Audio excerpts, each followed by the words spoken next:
En Contexto.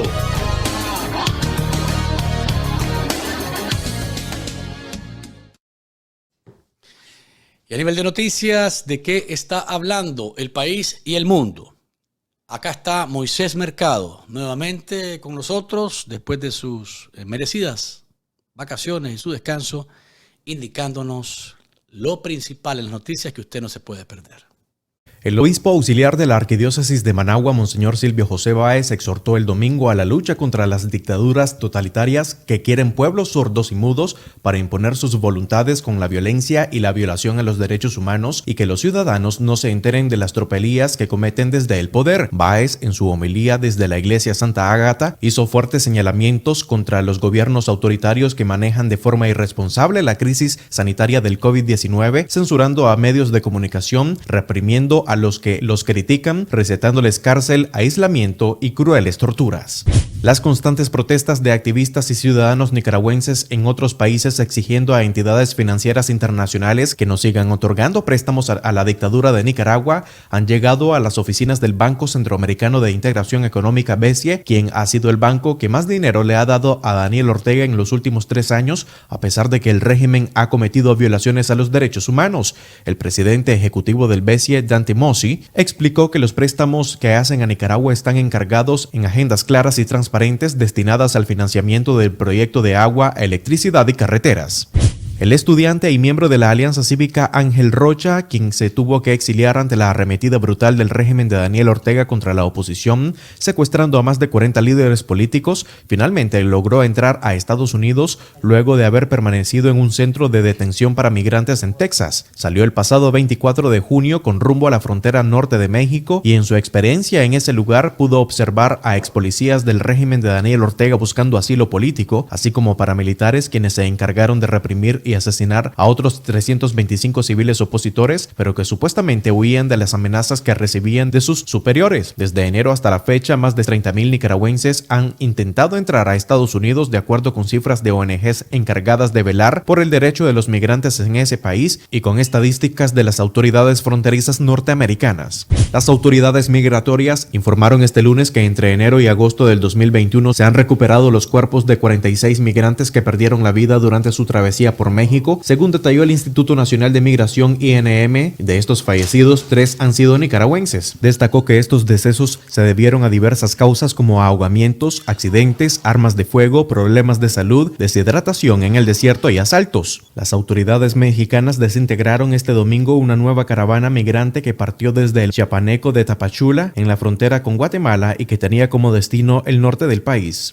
De enero a agosto de este 2021, 51 femicidios se han reportado en Nicaragua de parte de movimientos feministas como Católicas por el Derecho a Decidir, destacando el mayor número en el Caribe y norte del país, seguidos de Managua. Los femicidios frustrados son 86, pero también reportan el asesinato de 9 mujeres nicaragüenses en países como Costa Rica, Ecuador, España y México. De los 51 femicidios totales, 46 eran mujeres cuyas edades oscilaban entre los 18 y 59 años, 2 eran menores de 17 años y 2 mayores de 60 años. Una no se pudo identificar su edad. De todos los culpables, 4 se encuentran prófugos de la justicia, 15 están en proceso judicial, 7 fueron sentenciados, 3 en investigación y 2 se suicidaron.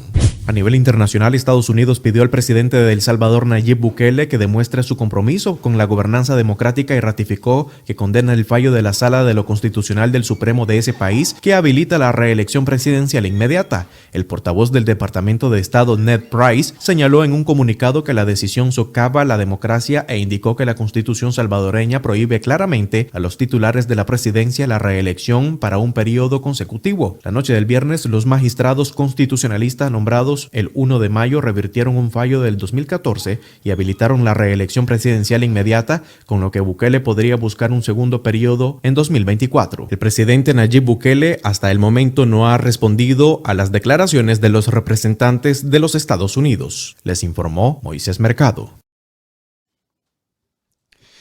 Gracias, Moisés, por tu resumen. Comenzamos con esto último, el caso Bukele, que el viernes se conoció por la noche un fallo de la Sala Constitucional de la Corte Suprema de Justicia que le habilita para reelegirse si así lo desease, en el año 2024. Esto, lógicamente, que ha encendido las alarmas sobre todo la oposición salvadoreña conformada por el FMLN y Arena, pero no solamente ellos, sino organismos sociales y organismos de derechos humanos que consideran que esta puerta abierta a la reelección puede convertirse en un talante o en un paso peligroso para que se replique lo que ha ocurrido en Honduras, en Nicaragua, con el caso de Ortega y Murillo. Los seguidores de Bukele dicen que tiene derecho a hacerlo y cuestionan con justa razón que por qué si Estados Unidos tiene 2 periodos consecutivos para un presidente, ¿por qué cuestiona al presidente de El Salvador si así mostrase la intención de hacerlo? ¿Hay argumentos? Yo creo que sí lo hay, en el sentido de que si lo hace Estados Unidos, ¿por qué no lo puede hacer El Salvador? La diferencia es que en Estados Unidos, y esto lo digo con toda la seriedad y con toda la firmeza que puedo, en Estados Unidos el contrabalance de los poderes del Estado y la independencia de los poderes del Estado es determinante. Acá un presidente puede querer declarar que Estados Unidos es el país dueño del universo. Se le puede ocurrir a un presidente. Todo el universo es nuestro y a mí qué me importa lo que diga el mundo. Viene la Corte Suprema de Justicia y vienen los legisladores y le dicen, ¿sabe qué? Usted no puede hacer eso. Y lo bloquean. Punto. ¿Y qué tiene que hacer el presidente? Acatar lo que un poder del Estado diferente a él le ordena. El balance y el respeto a los poderes y contrapoderes es fundamental acá. Acá un presidente dice que los migrantes de América Latina, ni uno solo puede pasar de la frontera para acá porque yo ordeno, ni uno solo. Incluso en las cortes estatales pueden decir, ¿sabe qué? El presidente dijo esto, pero en este estado nosotros decidimos lo contrario. El gobernador incluso puede decir, a mí no me interesa lo que diga el presidente. En este estado yo tengo autonomía y tengo acá, y un fallo judicial puede respaldarme diciendo, esa orden no la acato. Es la diferencia, ¿no? Es la diferencia. Ok. Que 10 años es importante término para que un presidente termine de hacer cosas que le quedan pendientes. Esa es una teoría y una visión que creo que es válida. Sí. El tema de nuevo es cuando vos controlás todos los poderes del Estado. Y en el caso de Bukele está ocurriendo eso. Los magistrados que fallaron esta sentencia fueron nombrados el 1 de mayo. ¿Ya? Déjenme nada más leer para que ustedes tengan a bien la nota de la agencia EFE, que trae, me parece a mí, elementos que son importantes de todas las partes, ¿no? La Sala Constitucional de la Corte Suprema de Justicia de El Salvador emitió el viernes un fallo en el que habilita que el presidente en ejercicio pueda competir por la reelección inmediata, con lo que Nayib Bukele podría buscar un segundo periodo en 2024. En el fallo, los magistrados ordenan al Tribunal Supremo Electoral permitir que una persona, perdóname que me movió por acá en la pantalla la noticia, permitir que una persona que ejerza la presidencia de la República y no haya sido presidente en el periodo inmediato anterior, participe en la contienda electoral por una segunda ocasión. Es decir, dice la nota de EFE, Si hubiese ejercido Bukele la presidencia entre el 2014 y el 2019, no podría buscar la reelección para el lustro 2024-2029. Sigue la nota. Los jueces nombrados el 1 de mayo pasado, después de que el Congreso, donde Bukele cuenta con amplia mayoría, cesara a los magistrados constitucionalistas en un proceso ampliamente criticado, revirtieron así un fallo de 2014 que prohibía la reelección presidencial en los siguientes 10 años tras dejar el cargo. ¿Qué dice la Constitución de El Salvador? Dice la nota de F. La Constitución señala que no puede ser candidato a la presidencia quien haya ejercido el cargo por más de 6 meses consecutivos o no durante el periodo inmediato anterior. Los jueces que fallaron a favor de la reelección sostuvieron que la interpretación de 2014 es errónea y apuntaron que a su juicio la Constitución permite que un ciudadano pueda ser presidente por un máximo de 10 años. Es el mismo artículo 152 ordinal primero que permite como máximo que una persona ejerza la presidencia por 10 años y de hecho el constituyente en 1983 obliga a que esos 10 años se ejerzan si el pueblo así lo decide de forma consecutiva, reza la sentencia. Agrega, ilegítimo sería promover la continuidad del presidente o una reelección más allá de los 10 años, es decir, más allá de 2 periodos. Los magistrados también señalan una salvedad en la habilitación a la reelección inmediata y agregan que ha de requerirse al presidente que se haya postulado como candidato presidencial para un segundo periodo que deba solicitar una licencia durante los 6 meses previos al inicio del siguiente periodo. Es decir, esto para que no abuse de los recursos del Estado desde el poder haciendo campaña electoral a su favor. Es decir, dice la nota de F, que si Bukele se inscribe para buscar la presidencia del 2024, debe pedir licencia en diciembre del 2023 para respetar la prohibición de prevalerse del cargo para realizar propaganda electoral. Aquí viene una parte muy importante que son los antecedentes. Y lo leo porque este es un tema bien polémico, muy polémico, ¿verdad? Nos puede caer bien Bukele, nos puede caer mal Bukele. El tema es lo que está en medio, reelección. ¿La reelección es buena si el presidente me cae bien? Esa es una buena pregunta. ¿La reelección es mala si me cae mal? ¿O es buena si solamente me cae bien, pero es mala si no lo quiero? Eso creo que está en cuestión en este momento y por eso el debate es fogoso. El debate es intenso y es incluso a veces visceral, por llamarlo de alguna manera. Hay gente que no soporta de ninguna forma una crítica a Nayib Bukele y hay otra gente que dice hay que tener tolerancia y ver cómo se puede desarrollar un debate de altura en ese sentido. Antecedentes.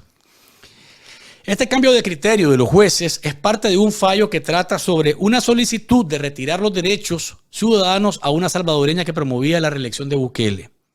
La sala anterior admitió la demanda bajo el criterio de que el artículo 75, es la sala que fue destituida y que fue sustituida el 1 de mayo por los actuales magistrados, admitió la demanda bajo el criterio de que el artículo 75 de la Constitución señala que pierden los derechos ciudadanos quienes apoyen la reelección o la continuación del presidente de la República o empleen medios directos encaminados a ese fin.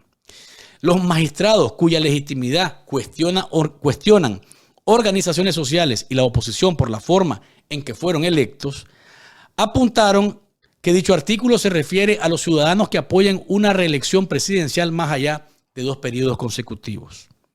Aquí viene la parte que es neurálgica por quiénes son los magistrados que fallaron esto, de dónde vienen y si podrían tener la neutralidad que requiere un poder judicial en una democracia republicana. Dice la nota de F. Entre los magistrados se encuentran un ex asesor ejecutivo de Bukele, un abogado del actual director de la policía y un ex comisionado del Instituto de Acceso a la Información Pública que fue elegido por Bukele en un proceso cuestionado. El mandatario de 40 años ganó las elecciones presidenciales de 2019 en primera vuelta y con una amplia ventaja. Además, su popularidad impulsó al partido Nuevas Ideas, dirigido por uno de sus primos, al conseguir 56 de los 84 diputados del Congreso. Bukele, hasta ahora, no se ha pronunciado en redes, pero algunos de sus funcionarios y diputados de Nuevas Ideas aplaudieron el fallo y alentaron su reelección. Tema polémico por demás, ¿no? Podemos tener sendas discusiones, profundas discusiones sobre esto. Dice Jorge Sánchez en un superchat que nos mandó: buenas tardes, familia de cafeteros y cafeteras, seguimos firmes y dignos, la libertad es nuestra, libertad para todos los secuestrados políticos. Gracias a Jorge Sánchez por ese superchat. ¿Cuántos me gustan más, doña Dickel? Uy, qué número más feo que me acaba de decir. 666. Apúrense, salgamos de ahí. Rápido, salgamos de ahí. Vamos para arriba, buscando los 1500 me gusta en el saborcito de estar informado. ¿Qué pensaba Bukele de la reelección cuando era alcalde de Nuevo Cuscatlán, allá en el año 2013? Esta es una entrevista que le brindó al bar de Patico. A Patico lo saludamos, le mandamos nuestro cariño siempre y nuestra cercanía por el trabajo que ha hecho siempre, ¿verdad? En el bar de Patico. Aquí está Nayib Bukele hablando de la reelección y lo que pensaba de la reelección en el año 2013. En El Salvador un presidente no se puede reelegir en el siguiente término. Así era aquí, te cuento. Sí, tengo entendido. Pero aquí era la Constitución y ya le meten un marquito, le dicen y pum, pum. Bueno, en El Salvador no puede reelegirse. No puede reelegirse. En El Salvador no puede reelegirse. No puede. Pero sí puede volver a competir en la siguiente. Es decir, tiene que dejar una en medio. Correcto. ¿Verdad? Puede ir el presidente, luego tiene que ir otros candidatos, gana otro candidato, pero en la siguiente elección puede volver el presidente si él quiere. Nunca ha pasado, pero ahora ya tenemos un candidato que fue presidente la vez anterior. Mauricio Funes no pudiera ir de candidato presidencial, de hecho no es candidato en esta elección porque sería reelegirse. ¿Pero por el partido o por la ley, la Constitución? Por la ley, por Mauricio. La Constitución no permite que la misma persona sea presidente 2 veces seguidas. Puede ser presidente 80 veces si quiere, pero no seguidas. Entonces, eso es para garantizar que no se mantenga en el poder y que él ocupe su poder para quedarse en el poder. Si él sale del poder y regrese, porque ya el pueblo lo quería traer de regreso. Es lo que decía Bukele en el 2013. Ahí no era presidente. Y ahí decía y se ceñía y exaltaba lo que establece la Constitución de El Salvador. Hoy está en silencio ante el fallo de magistrados que son cuestionados por la oposición y por organismos sociales sobre lo que ocurre a partir de este fallo. Bukele se va a lanzar a una reelección. Hay quienes dicen en 10 años un presidente tiene la suficiente cuerda o espacio para lograr verdaderos cambios en un país. El tema es cuando, de nuevo, y aquí eso es lo grave, y cuando lo comparas con Estados Unidos, que dicen, pero ¿por qué los Estados Unidos pueden? Porque aquí los poderes del Estado no están bajo el mandato de una sola persona, ni son influenciados por la visión de una sola persona. Quienes han querido hacer eso han salido trasquilados siempre, y por tanto no hay que perderlo de vista. ¿Qué dice la gente de El Salvador en la calle sobre este fallo? Acá están las reacciones. Invitamos a conocer qué opina la población sobre la resolución de la Corte Suprema de Justicia que permitiría la reelección presidencial. Veamos qué piensa la población. Estoy de acuerdo y así nos da la oportunidad, si el presidente que está no está haciendo las cosas bien, nos da la oportunidad de elegir otro presidente y si está haciendo las cosas bien, dejar al mismo presidente. Realmente sí estoy de acuerdo, porque muchas veces hay proyectos o planes que tienen los presidentes y muchas veces no llegan a su finalización, no quedan inconclusos y en un próximo periodo puede ser que estos sean completados. Sí, estoy de acuerdo. Sería una buena oportunidad para que los salvadoreños puedan seguir tomando buenas decisiones en el país y para que sigan tomando nuevas ideas en el país. Parte de las reacciones de los salvadoreños, que son los que al final tienen que determinar qué van a hacer frente a esta situación. Porque si bien es cierto, nosotros tenemos nuestro problema en Nicaragua, les corresponde a los salvadoreños decidir si esto que está pasando o lo que puede pasar a partir de este fallo es algo que no les afecta y que sienten ellos que es el camino que quieren trazarse, ¿verdad? Porque es una nación autónoma, son dueños de sus propias decisiones, pero ya nosotros hemos visto lo que nos ha pasado, ¿eh? Ya nosotros estamos viviendo algo de lo que nos lamentamos profundamente. ¿Cuál ha sido alguna reacción internacional sobre esto? Bueno, leamos entonces lo que dice Erika Guevara Rosas, la representante de Amnistía Internacional para las Américas. Aquí está en su tweet la reacción. En el mundo nos enfrentamos a gobiernos autoritarios que desmantelan las instituciones para violar los derechos humanos. Queda demostrado que El Salvador no será la excepción. En Amnistía Internacional tenemos los ojos en El Salvador para denunciar las prácticas violatorias de derechos humanos del gobierno de Nayib Bukele. Vamos con José Miguel Vivanco, que ha estado encima de lo que ocurre en El Salvador. Es un férreo crítico de Bukele y acá está su tweet. ¿Qué sigue? Pregunta. Si nos llamas por la historia de Venezuela, censura a la prensa. Aquí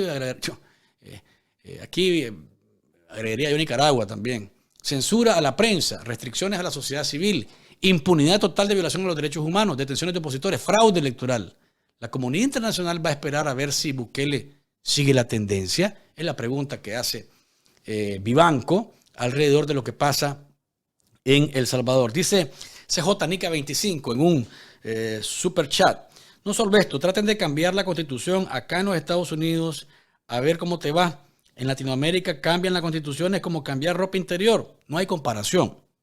Pero hay quienes tienen ese fundamento, tienen ese argumento que tienen que defenderlo con fundamento y ahí es como les digo, es un debate fogoso, caliente el que se enciende cuando los puntos de vista, ¿verdad? De los que apoyan a Bukele, que pues tiene muchísimos seguidores y mucho apoyo, que de nuevo es algo interno de El Salvador que van a decir si quieren aceptar que eso es correcto, que eso es normal y que no pasa nada. Esos son los salvadoreños, ¿eh? Y ahí le corresponde a ellos. Pero no podemos perder de vista los antecedentes que hay en América Latina, particularmente nosotros los nicaragüenses, sobre lo que ha pasado en Nicaragua. Y aquí está lo que el Departamento de Estado de Estados Unidos señala sobre lo que ha pasado allá en El Salvador con Nayib Bukele. Vean ustedes, dice, el fallo salvadoreño para la reelección socava la democracia. El gobierno de los Estados Unidos condena el fallo de septiembre 3 de la Sala Constitucional de la Corte Suprema de El Salvador, que autorizó la reelección presidencial inmediata en contravención de la Constitución salvadoreña. La Constitución salvadoreña prohíbe claramente a los titulares presidenciales la reelección para un mandato consecutivo. Este fallo es el resultado directo de la decisión del 1 de mayo de la Asamblea Legislativa salvadoreña de remover a los magistrados en ejercicio de la Sala Constitucional e instalar reemplazos leales al presidente. Los expertos salvadoreños describieron la destitución legislativa de los 4 de los jueces el 1 de mayo como inconstitucional y expresaron su preocupación de que erosionaría la separación de poderes y la gobernabilidad democrática en el país. Esos temores han sido confirmados por el fallo del 3 de septiembre de la Sala Constitucional. La Asamblea Legislativa salvadoreña tomó medidas adicionales para consolidar el control sobre el Poder Judicial el 31 de agosto al enmendar inconstitucionalmente la Ley Orgánica de la Carrera Judicial, que exige la jubilación de los jueces a los 60 años de edad o 30 años de servicio bajo la premisa de erradicar la corrupción. La edad o el tiempo en el servicio no tienen un vínculo directo con la corrupción y El Salvador ya ha establecido procesos para eliminar a los actores corruptos. El resultado práctico de este nuevo mandato es facultar a la administración de Bukele para apilar el Poder Judicial con sus propios jueces. Combinado con las acciones tomadas por la Asamblea Legislativa el 1 de mayo, esto demuestra una estrategia clara para socavar la independencia judicial y terminar o eliminar un contrapeso crítico del Poder Ejecutivo. Esta disminución en la gobernabilidad democrática daña la relación que Estados Unidos se esfuerza por mantener con el gobierno de El Salvador y erosiona aún más la imagen internacional de El Salvador como un socio democrático y confiable en la región. Los Estados Unidos pide al presidente Bukele que demuestre su compromiso declarado con la gobernabilidad democrática, incluido la separación de poderes y el Estado de Derecho. Aquí habrá quienes piensen que el presidente Biden, por ejemplo, está equivocado, porque es el Departamento de Estado, ¿no?, el que está emitiendo este pronunciamiento, que es la visión de la administración Biden sobre lo que ocurre en El Salvador. De nuevo, ustedes ven a la población salvadoreña y dicen, nos parece bien, porque si está haciéndolo bien y merece un periodo más, pues entonces hay que darle la oportunidad. 5 años más y se acabó el jabón. No hay nada más que decir. Son los salvadoreños los que van a decidirlo, definitivamente. Pero nosotros no podemos, nosotros, los nicaragüenses, que nos hemos quemado con leche y soplamos ahora, o deberíamos de soplar hasta el pasto que se come la vaca, yo creo que ahí tendríamos que estar con los ojos más que abiertos y haciendo también las señas para que la situación de El Salvador se mantenga dentro de los cauces democráticos. Es una discusión, como les digo, muy, pero muy álgida, profunda, porque los seguidores de Bukele creen que hace lo correcto y los que no son seguidores de Bukele y que tienen visiones sobre el tema relacionado con los derechos humanos, el balance de poderes y demás, dicen esto es peligrosísimo. ¿Qué va a pasar? Bueno, vamos a ver qué dice Bukele, porque hasta ahora no se ha pronunciado sobre este fallo que se emitió el pasado viernes, ¿verdad? 3 de septiembre, y vamos a ver qué pasa en ese sentido. Ok, vamos a Nicaragua. Y de nuevo, yo les pido a los seguidores de Bukele y a los que lo adversan que veamos el fenómeno completo. Porque si los salvadoreños deciden que la reelección para ellos es correcta, pues entonces nosotros les deseamos lo mejor. Y ojalá que después no venga 5 años más. O una reelección indefinida. Miren una cosa, y lo voy a poner como el ejemplo más claro, creo yo, y más adecuado. Lula, lo presentamos aquí hace una semana al hablar de Daniel Ortega, ¿verdad? Y de la situación de Nicaragua.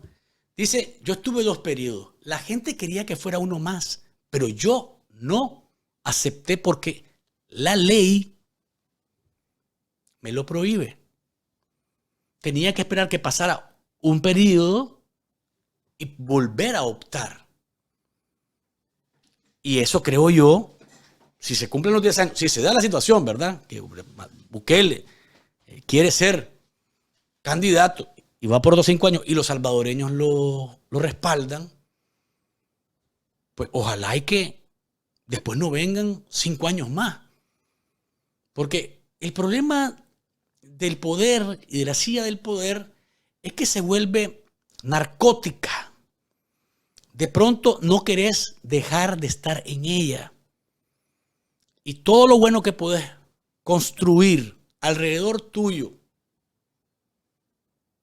desde el cargo, con el respaldo de la gente, todo eso se puede venir al suelo si te enamoraste de la silla del poder y te querés mantener ahí a toda costa. A toda costa. Así que vamos a ver qué pasa con El Salvador, con los salvadoreños, con Bukele, porque es a ellos que les corresponde. Nosotros, ¿qué estamos haciendo? Poniendo, y ustedes han visto, las partes y contrapartes de esto, lo bueno y lo malo que tiene esto, ¿verdad? Con los críticos y con los que están a favor, porque es, de nuevo, un debate encendido el que hay alrededor de este tema, que va a seguir dando de qué hablar más adelante. Vamos a Nicaragua. Este fin de semana, los habitantes de la costa caribe y particularmente los que viven en el territorio Mayagna Sauni As, ubicado en la reserva biosfera Bozaguas, le mandaron una carta a Daniel Ortega. Y quiero leer una parte de la carta, o en parte de la carta, porque son sandinistas los que le están escribiendo. Y escuchen lo que le dicen. Esto fue el sábado que se lo mandaron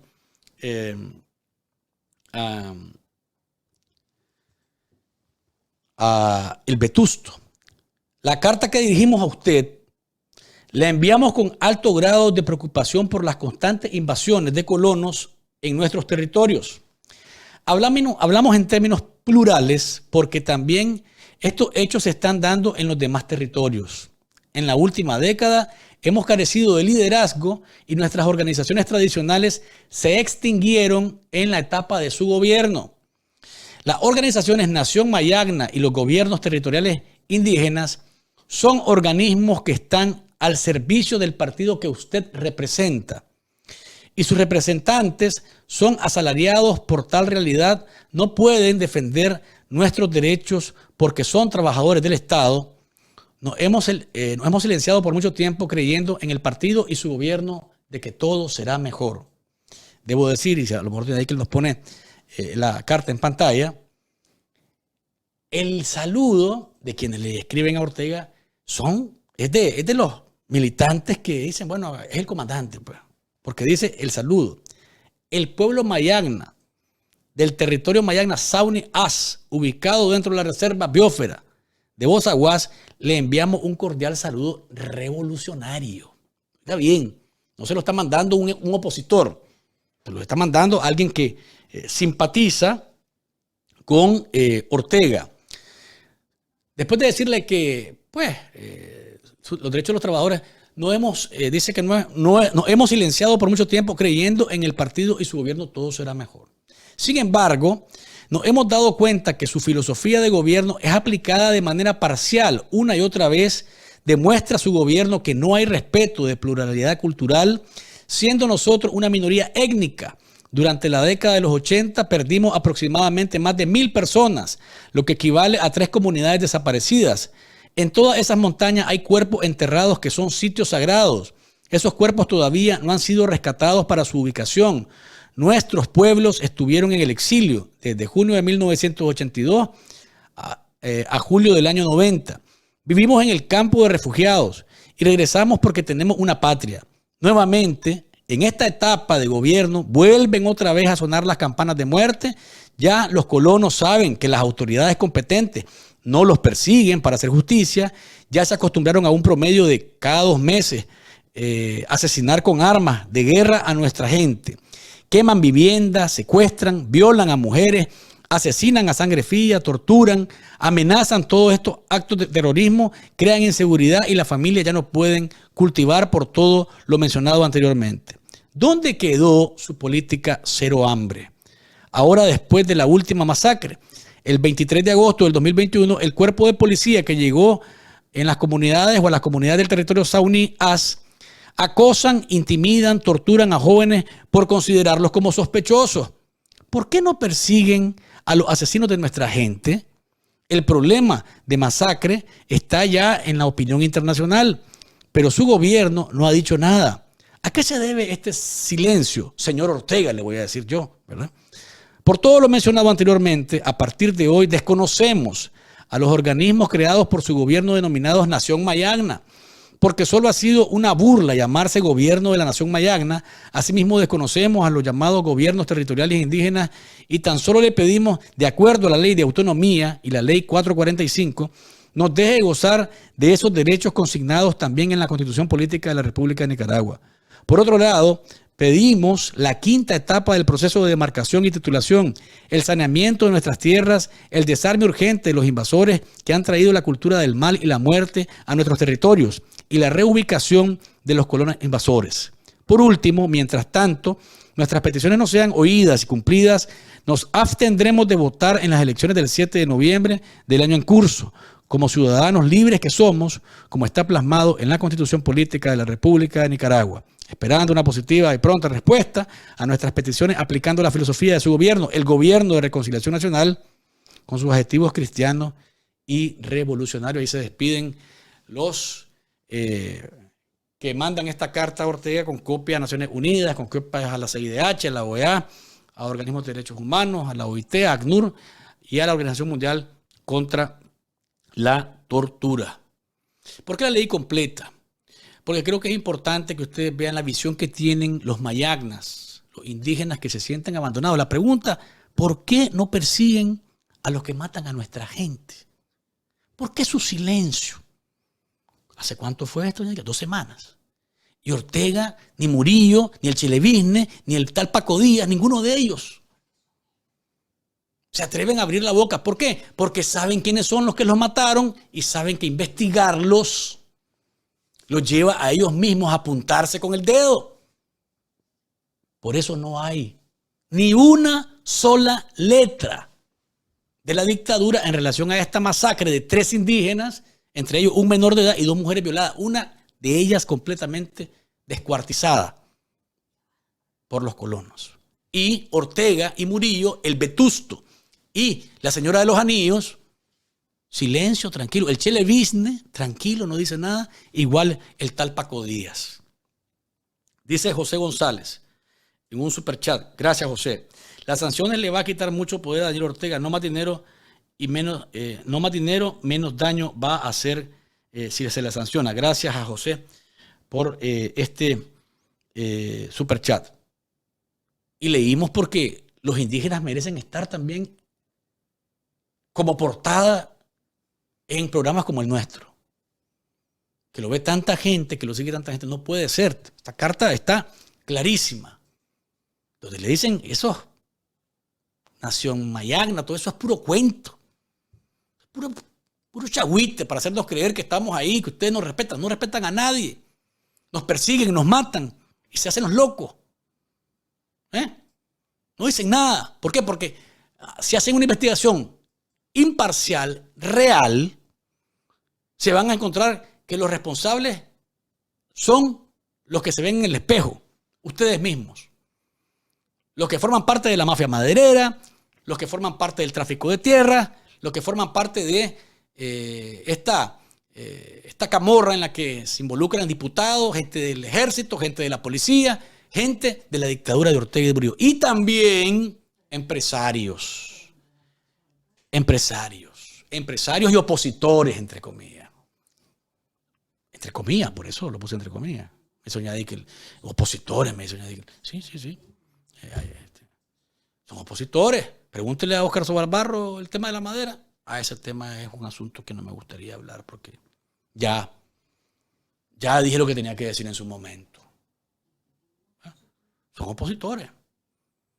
Como dice Carlos Canales, arlequín, este bufón de obra barata, dice que él es opositor. ¿Ustedes le creen? Yo no le creo. Pero aquí está lo que le dijo a La Voz de América. Por favor, tienen 2 opciones. Aguanten la risa o también aguanten la rechura. No nos consideramos un partido opositor. Somos un partido opositor. Somos opositores a la pobreza, somos opositores a la violencia, somos opositores al estado actual, a donde nos han llevado políticos corruptos. De hecho, yo no me consideraba un político. Me metí a esto por dos razones. Yo era un empresario muy próspero, pero me metí a esto por dos razones. Tres puedo decir. Una, porque me cansé de apoyar partidos políticos. Dos, me cansé de apoyar líderes políticos. Y tercero, todos le fallaron a este pueblo. Entonces me di a la tarea de rescatar este partido que yo había ayudado a fundar en su momento, Alianza por la República. Por eso me metí a esto. O sea, este malabarista político pretende de alguna manera presentarse como una opción, cuando lo que ha sido es un acompañante de Ortega, que cada vez que le diga ese Ortega que salga de su madriguera a desquitar salario, ¿verdad? Entonces, este intrépido político, entre comillas, sale a decir sandeces. Yo no sé, y debo decirlo honestamente, no he tenido el tiempo para revisar si él ayudó a fundar Alianza por la República. Porque he de decir que este movimiento apareció allá cuando estaba don Enrique Bolaños en el poder. Me parece uno de los grandes errores de Enrique Bolaños fue esto: formar una organización política que se llamara Alianza por la República. De pronto apareció Francisco Fiallos, que era el procurador de la República, como el candidato a la presidencia, solamente porque él que estaba al frente de llevar a Alemán a los tribunales, Arnoldo Alemán, el delincuente de Alemán. Pero yo no recuerdo a Carlos Canales en esa conformación. El Partido Alianza por la República lo conformaron algunos cuadros de la administración Bolaños, en la casilla 10 en aquel entonces. No sé si estaba Carlos Canales. Yo tengo mis dudas. Pero lo que quiero decirles al final es que este que forma parte de la cofradía de políticos oportunistas que acompañan a Ortega buscando dádivas, ¿verdad? Este no puede, este es tan opositor como Sobalbarro y como todos estos que quieren presentarse como la opción. La opción en Nicaragua no hay, se acabó, no existe. Lo que va a haber dentro de unos días o unas semanas adelante es un circo en el que ya están los números cuadrados y solamente se va a oficializar, ¿verdad? Que Ortega ganó con el 145% de los votos.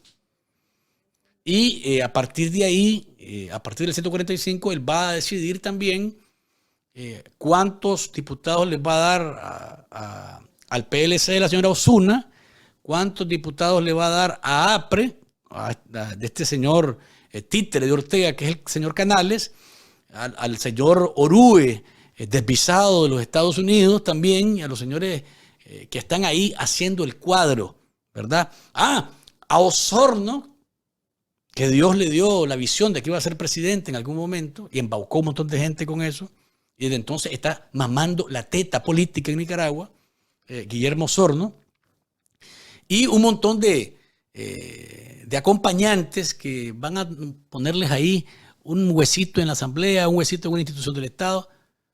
Porque fíjense ustedes, en la lista de diputados del PLC hay un montón de gente que son familia, mano. La esposa con el esposo, la hija del esposo, la hija de la que va de diputada, su hija y su esposo van también como diputados. Igual pasa con Camino Cristiano, que va el hijo de Osorno como diputado. En el APRE, los familiares del fantasma amigable Gasparín también son candidatos a diputados. Y si bien es cierto, la ley electoral no prohíbe eso, tenés que ser muy descarado para poner a tu familia casi toda a ser parte de una lista de diputados. Tienes que ser bien cara de concreto hidráulico para que no te dé pena. ¿Les da pena? Yo creo que no. Ahí están. No tienen ningún problema. Porque la pena no forma parte de lo que le enseñaron en sus casas y en el diccionario se les extravió el significado. La vergüenza y la pena, no, eso. ¿Qué cosa es eso? No, hermano. Anda a buscar eso por otro lado porque aquí no lo conocemos. Aquí no lo conocemos. Estás en territorio de la sinvergüenzada. Aquí estás en el territorio en el que la desfachatez es un activo Si vos querés ser un buen político, un político profesional, tenés que ser parte de los sinvergüenzas. Porque no hay político, y esto lo digo con toda la claridad, y soy absolutista, no hay político que no sea sinvergüenza. Todos son sinvergüenzas. Pero hay unos que son más que otros, ¿no? Este señor Canales, definitivamente, es uno de los que le ha sacado más kilometraje a ser un títere, un arlequín de Ortega. Definitivamente que sí. Dice Boaco autoconvocado. Pregunta Boaco, me parece que ahí en ese chat, y es muy acertado. Boaco, ¿será que Brooklyn Rivera se pronuncia en contra de estas masacres? ¿Qué papel juega Mr. Rivera? ¿Cómo es en inglés? Mr. Rivera en todo esto. ¿Qué papel juega Mr. Rivera en todo esto? ¿Creen que se va a pronunciar? Yo creo que va a salir diciendo algunas cosas para saltar el momento. Pero recuérdense una cosa. Mr. Rivera fue desaforado por el Parlamento, por la chanchera que controla Ortega, por supuestamente estar involucrado en el tráfico de tierra y también estar vinculado a los colonos. ¿Cómo fue que volvió Mr. Rivera a la chanchera? Ah, eso es parte de la chanchada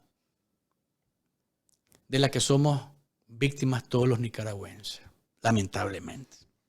Bien, Yader Parajón, cuyo hermano Jimmy Parajón fue asesinado en Naupoli el 11 de mayo del 2018, fue secuestrado por la dictadura. Este fin de semana lo conocimos. Se encuentra, según su hermano o sus familiares, se encuentran detenidos en el Distrito 3 de Managua. Distrito 3 de Managua. ¿Dónde lo detuvieron? En el Guasaule. ¿Qué quería hacer él? Salir del país porque la represión y la persecución política era brutal. En su contra también. Entonces llegó al Guasaule buscando cómo salir de Nicaragua y ahí lo detuvieron y se encuentra en el Distrito 3 de Managua. Acá está lo que dice el colectivo de derechos humanos Nicaragua Nunca Más sobre la situación que atraviesa Yader Parajón, hermano de Jimmy Parajón, que fue asesinado el 11 de mayo del 2018 en Naupoli. El colectivo de derechos humanos Nicaragua Nunca Más condena el secuestro de Yader Parajón, hermano de Jimmy Parajón, asesinado en Naupoli el 11 de mayo del 2018. Según denuncia pública, Yader fue detenido el 4 de septiembre por la policía en la zona fronteriza de El Guasaule, frontera con Honduras, y de acuerdo a declaraciones de sus familiares, está privado de libertad en la estación policial del Distrito 3 de Managua bajo un proceso investigativo sin que se den detalles. El colectivo exige el cese de la persecución y secuestros aplicando leyes inconstitucionales y arbitrarias contra la población, que exige justicia, así como la libertad plena de las personas presas políticas en Nicaragua. Otro más que ha sido secuestrado por la dictadura. Ok. ¿Cuánto hemos logrado en los me gusta, doña Dickel? Para que la gente no se me duerma con los me gusta. 1124. Tenemos que avanzar a los 1500 juntos. Y ustedes son el motor. Dele me gusta al programa. Dele me gusta al programa para que con sus me gustas nos ubiquen entre los programas más vistos y más gustados en redes sociales y plataformas digitales. Ok. Dante Mossi, ¿le suena Dante Mossi a ustedes? A mí sí, ¿no? Es el presidente del Banco Centroamericano de Integración Económica. El principal pulmón financiero de la dictadura en medio de toda esta tormenta de crisis que vive el país y en medio de la soledad que ha tenido hasta antes de que el FMI le soltara 353 millones de dólares hace unas semanas al régimen de Ortega y de Murillo. Le dio una entrevista Mossi a La Voz de América. Y dice que ellos desembolsan la plata para el pueblo de Nicaragua. Que no se fijan quién es el gobierno. Grave error, ¿eh? Grave error que un organismo como este se justifique diciendo queremos beneficiar a un pueblo. No importa quién esté en el gobierno. Perdón, si es una dictadura criminal, un régimen totalitario que le aplasta derechos humanos, revisate el corazón, hermano. Porque si vos me decís que no te importa quién esté en el poder y que vas a soltarlo porque es para un pueblo determinado, pues qué mal está como ser humano, en primer lugar, ¿no? Y después, de una manera bastante descarada, Mossi dice que el BCE no está para velar por la democracia. Oiga bien, lo va a escuchar usted. No está para velar por la democracia, que para eso está la OEA. Acá está Dante Mossi justificando la plata para la dictadura de Ortega y de Murillo. Los préstamos que hacemos para Nicaragua son préstamos con una agenda muy clara, muy transparente. Financiamos sistemas de agua y saneamiento, financiamos electricidad, financiamos carreteras. Así que esto no es para el gobierno, esto es para la gente. Yo trato de responder, mi cuenta de Twitter siempre está muy llena de comentarios nicaragüenses. Digo, miren, el BCE no es una institución para velar por la democracia. Ahí está la OEA que se encarga de debatir políticamente lo correcto e incorrecto en su óptica, en su mandato. El mandato del BCE no tiene nada que ver con estos temas. Y yo a esos reclamos digo, la agenda nuestra en Nicaragua es una agenda al servicio del pueblo nicaragüense, independientemente de quién esté dirigiendo esos destinos en el país. Es decir, Ortega puede matar a miles de personas y a Dante Mossi le va a llamar la atención cómo va el pago de los intereses nada más, de la deuda que adquiere Ortega en nombre del pueblo de Nicaragua.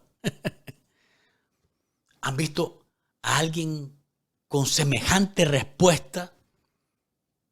Un dirigente de una organización financiera. Yo tengo siempre mis puntos sobre los banqueros, ¿no? Que son así un tanto inhumanos, pero tales declaraciones son escandalosas. Nosotros estamos para ver la democracia, para eso está la OEA. Vaya.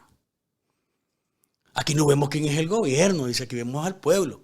Perdóname, si ese pueblo lo está masacrando, ¿a quién le está dando plata? Revisate, algo está mal en vos, algo está mal en vos. No está funcionando tu cerebro bien y tu corazón menos. Definitivamente.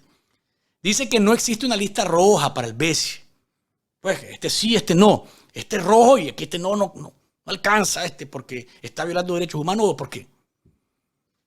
Y cuando termine el byte, le voy a demostrar al señor Mossi que es mentiroso y en demasía. Y le falta el respeto al pueblo de Nicaragua porque cree que en el pueblo de Nicaragua no existe gente que piensa y que pueda hacer contraste de lo que dice versus la realidad.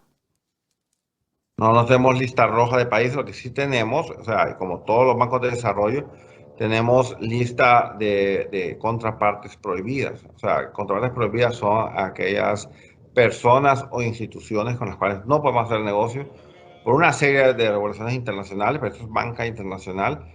Nosotros no le prestamos a personas sujetas de sanciones, o instituciones dirigidas por personas con sanciones, por ejemplo.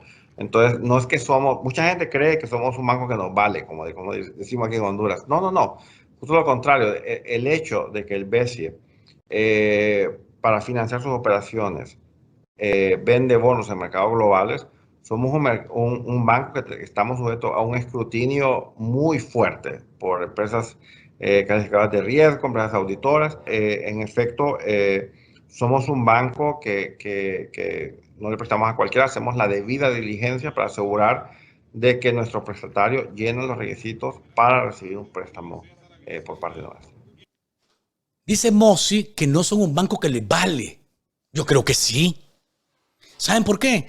Porque dice en este byte de la entrevista, dice que ellos no le facilitan préstamos a instituciones sancionadas o a quienes dirigen instituciones sancionadas. ¿Y a quién creen ustedes que el BCE le presta en Nicaragua directamente? Al Ministerio de Hacienda y Crédito Público, que es donde entra la plata del BCE. ¿Y quién está al frente del Ministerio de Hacienda y Crédito Público? El sancionado Iván Acosta. Entonces el señor Mossi miente descaradamente.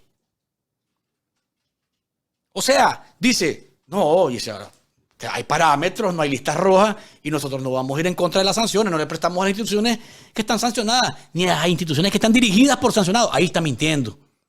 Pero con una desfachatez mayúscula.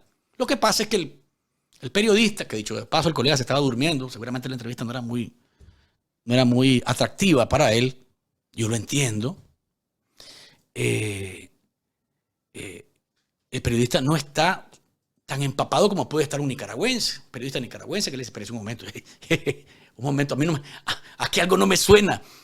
Iván Acosta está sancionado y usted me acaba de decir que una institución que está dirigida por un sancionado no recibe plata. ¿Me está mintiendo o se equivocó? Yo creo que me está mintiendo. Y bajo esa premisa, que este señor está sancionado por los Estados Unidos, por el Departamento del Tesoro de los Estados Unidos. ¿Será que Mossi no sabe? ¿Será que Mossi se hace el de a peso, como decimos en Nicaragua? ¿Será que Mossi está desinformado de quiénes son los sancionados en Nicaragua? Yo creo que esto, aquí está en la lista de los sancionados. Se la mandamos al señor Mossi. Yo creo que se la deberemos de mandar por correo, ¿no? Para que vea y que no tenga la desvergüenza de hablar en público en una entrevista tanta mentira y además tanta grosería en contra del pueblo de Nicaragua. Es este tipo de actitudes mercantilistas en la que se pone primero el dinero y después al humano, ¿verdad? Y los derechos humanos y la dignidad de la gente, la que tiene al régimen ahí donde está. Porque si las instituciones financieras internacionales le cerraran el grifo a la dictadura, otro gallo le cantaría y estarían en serios problemas financieros. La cartera del BCE para Nicaragua en el quinquenio que está pasando, estamos hablando de más de 2.000 millones de dólares que el pueblo de Nicaragua va a pagarlos sin que haya una supervisión real, efectiva, minuciosa de que ese dinero se utilice en lo que dice la dictadura que lo va a utilizar. ¿Ustedes creen que no lo ha ocupado para la represión? Yo sí creo que lo ha ocupado para la represión. No todo, pero por lo menos una parte sí la ha usado. Pero viene el señor Mossi con un desparpajo mayúsculo a mentir en una entrevista con una televisora estadounidense, con una cadena estadounidense. La del Estado es pública. La Voz de América es una televisora estatal. Y lo dice, pero sin el más mínimo de los problemas. Miente de manera es tanta la desfachatez que es molesto realmente ver este tipo de respuestas. Y él lo había hecho, lo había dicho, pero de verlo, leerlo, escucharlo, doña Dickel, hay una distancia, pero monumental. Y cuando uno lo escucha dice, ¿y este tipo cree que somos idiotas los nicaragüenses? ¿Nos ve cara de babosos y cree que somos babosos a lo mejor? Pero no todos, bueno, algunos, ¿verdad? Pero no todos. Pero para ellos sigue siendo fundamental o la base primordial, te suelto plata y vos me pagás. ¿Que cómo lo ocupás, hermano? ¿Que estás matando, haciendo matancinas en tu país? Bueno, ese es tu problema, porque para eso está la OEA. Mi negocio es darte plata y que vos me pagues con intereses. Eso es lo mío. No me pregunté cuántos mataste, que cuántos has torturado, que cuántos descarcelaste o cuántos has desterrado. Eso para mí no es lo más importante. Para mí lo más importante es la plata. Increíble, ¿no? Increíble. A eso estamos expuestos. Y por eso es que la dictadura siente que se sale con la suya. Porque con dirigentes de organismos financieros como este tiene garantizada plata. Y nosotros tenemos garantizado dictadura, lamentablemente, con oxígeno financiero que no contempla como importante, como primordial, los derechos humanos y las dignidades. Que para enfermedades y que para que el COVID... Por el amor de Dios. Por el amor de Dios. Si el COVID está controlado, no dice la dictadura que todo está bien, mano. Que un muerto a la semana nada más. Aunque uno miramos tendaladas de gente. Vayan a las redes sociales. Facebook, Twitter. Es un obituario. Todos los días uno se encuentra que a alguien se le murió un cercano, un familiar o un amigo. Entonces, enfermedades y que el COVID y que la emergencia sanitaria. ¿Pero cuál emergencia si todo está bien? Dicen ellos. Son las enormes contradicciones que uno no puede entender, pero hay que denunciarlas. Hay que denunciarlas. Y hablando de enfermedades y del COVID-19, Monseñor Silvio José Báez este fin de semana en la iglesia de Santa Ágata se refirió a aquel pasaje en donde Jesús sana a un sordo mudo. Y decía Monseñor en su homilía que Jesús era cercano al enfermo, que no es indiferente ante la enfermedad, ni es irresponsable ante la enfermedad. Y por eso exhortaba en su homilía a todo el mundo, y particularmente a Nicaragua, lógicamente, por lo que está pasando, a cuidarse. Si el Estado no actúa responsablemente, no te cuida, pues entonces te corresponde a vos como ciudadano hacerlo para que ni vos ni tu familia sean alcanzados por la pandemia. Visto cómo Jesús le presta atención a la enfermedad. Él no era indiferente ante la enfermedad, ni irresponsable tampoco. Yo creo que aquí hay una lección que vale la pena volver a refrescar porque la hemos ido aprendiendo, pero a veces se nos olvida. Aprendamos de Jesús cómo se comportaba frente a la enfermedad. Porque la experiencia de la pandemia del COVID-19 nos ha enseñado que todos, sin excepción, somos débiles y vulnerables. Y que tenemos que cuidarnos y cuidar de los demás. La salud de uno depende de la salud del otro. Aprendamos de Jesús a cuidar la salud y la vida. Seamos responsables para cuidarnos, evitar el contagio y no volvernos inconscientes propagadores del virus, dañando a los demás. Si el Estado, como primer responsable de la salud pública, no cuida la vida de las personas, tenemos que hacerlo nosotros. La situación sigue siendo grave.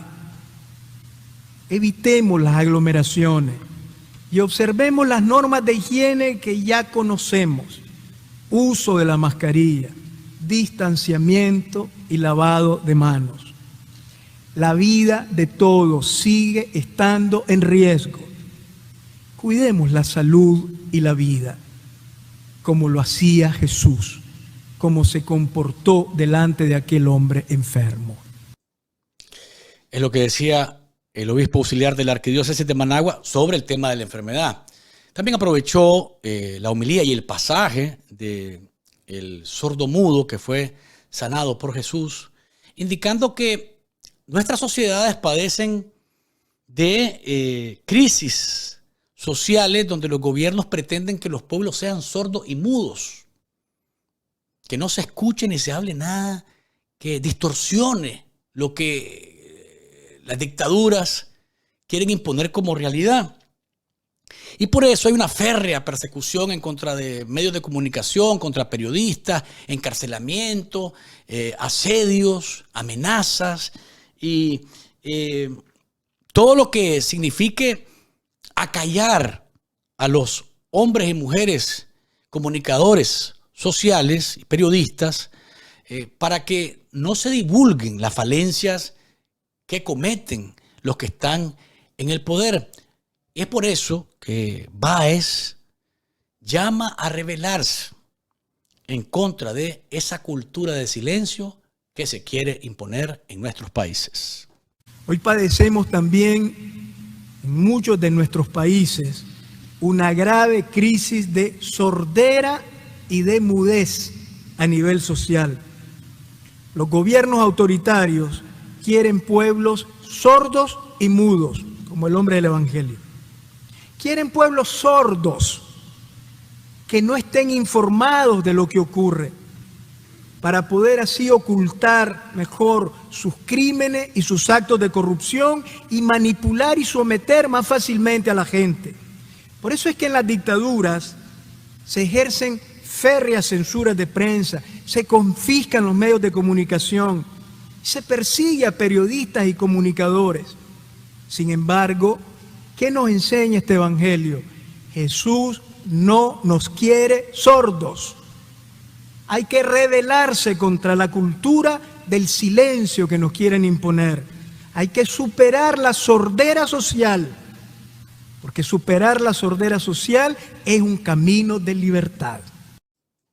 Y decía el obispo auxiliar de la Arquidiócesis de Managua que Jesús no nos quiere mudos y que lo más importante es que asumamos nuestra responsabilidad para que no nos robe nadie nuestra voz.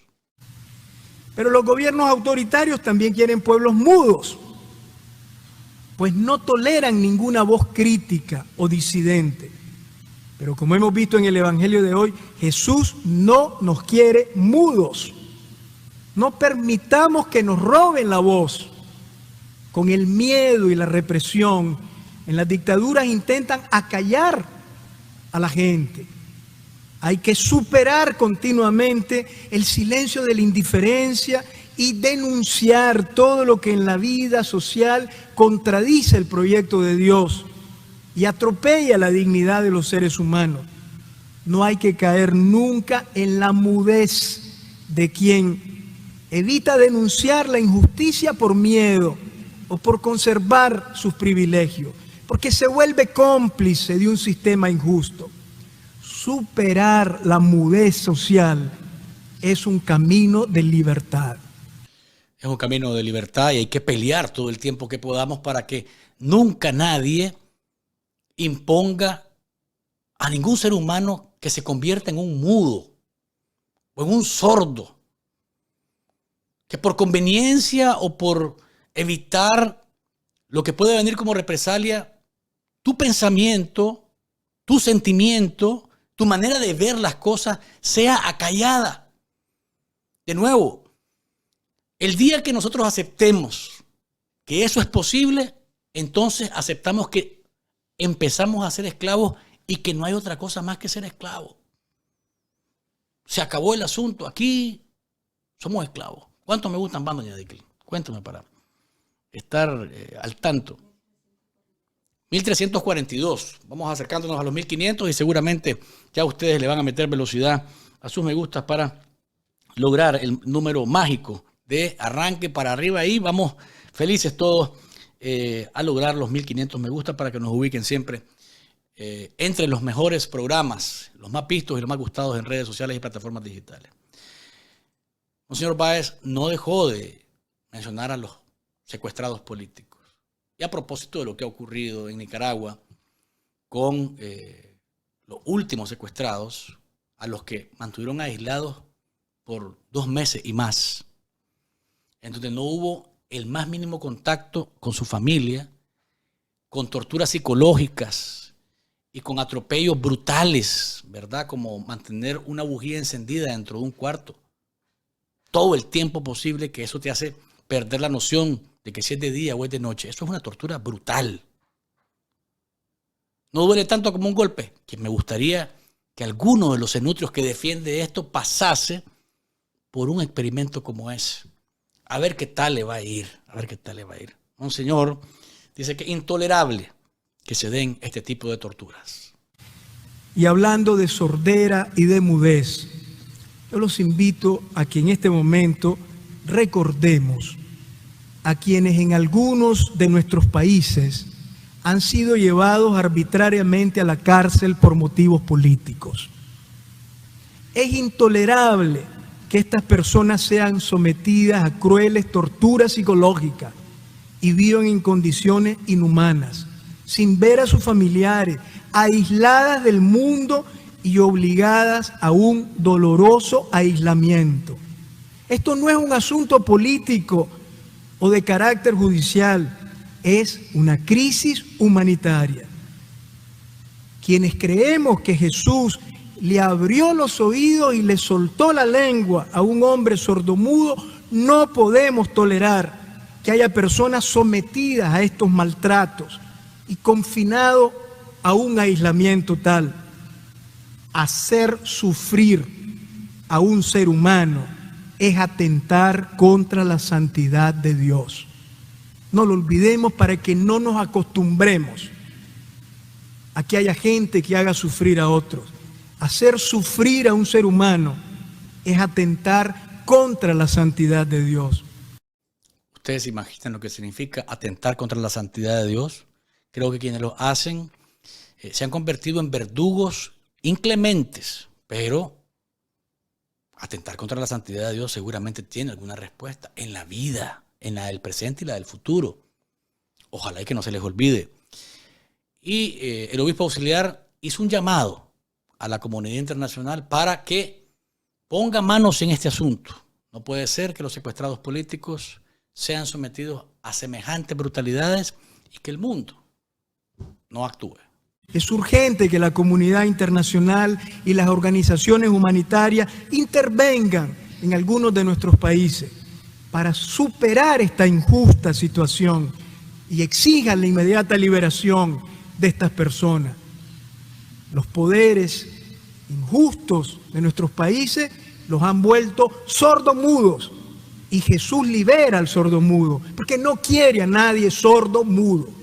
Este es el gran mensaje del Evangelio de hoy. Contundente el mensaje del obispo auxiliar de la Arquidiócesis de Managua, a quien le mandamos un saludo y nuestro cariño de siempre. Vamos a una pausa comercial. Antes, envío 2224, donde vos mandás. Recuerde que esta es la mejor agencia de envío de remesas, documentos y paquetería a Nicaragua. 9618 Fontainebleau Boulevard es la más reciente de las sucursales, pero también encuentra las otras que están en Hialeah, en la 2961 del West y la 12 Avenida, en la 10404 West Flagler en la ciudad de Sweetwater, en la Pequeña Habana, en la 1101 del Southwest y la Primera Calle. Saludamos a la farmacia 2224 que cumplen 35 años este año, en agosto pasado, 35 años de la mano de los nicaragüenses, sirviéndole a los nicaragüenses. Y también recuerde que usted puede enviar productos nostálgicos de Nicaragua hacia todos Estados Unidos a través de Market 2224. Son servicios de primera categoría y nosotros le recomendamos que no pierda la oportunidad de que en Envío 2224, en Market 2224 y la Farmacia 2224 le demuestren cómo los nicaragüenses sabemos atender a todos por igual y con una gran calidad y calidez humana. Hágase Patreons. www.patreon.com/café-con-vos.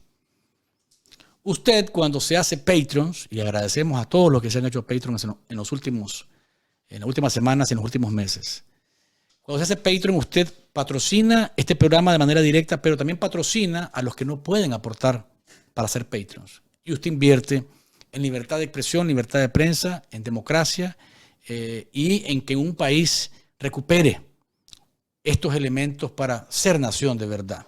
Gracias por hacerse Patreon, porque usted está apoyando a un medio de comunicación, a un programa que todos los días batalla contra el muro de la censura, que el Carcamal Ortega y la patibularia Murillo pretenden imponer en Nicaragua. www.patreon.com/café-con-vos. Gracias por sumarse a esta maravillosa familia. 1423 me gusta. Llegamos a los 500, a los 1500 creo, entre el cambio comercial y el inicio de la entrevista con Roberto Sancam, mayor en retiro del ejército sandinista, a quien entrevistaremos para preguntarle sobre ejército-pueblo. Esta afirmación, más que grosera, es una chamucada y una vetustada que no podemos de ninguna manera dejarla pasar. Se dio un desfile y se dio un aniversario del ejército sandinista y lo quieren poner como un ejército que defiende a la población. No creemos nosotros que el pueblo de Nicaragua esté representado por los uniformados que defienden como gamberros, como guardaespaldas al criminal que se encuentra en el poder y a su detestable mujer. Vamos a la pausa y ya regresamos con el saborcito de estar informado.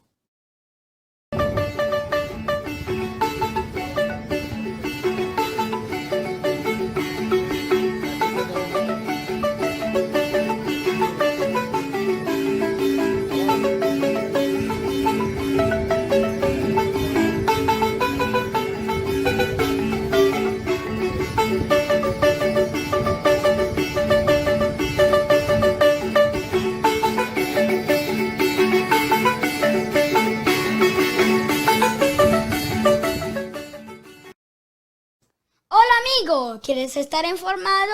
Suscríbete al canal de Café con Voz Nicaragua y toca la campanita, denle like a todos sus programas y recuerden que no hay mañana sin café.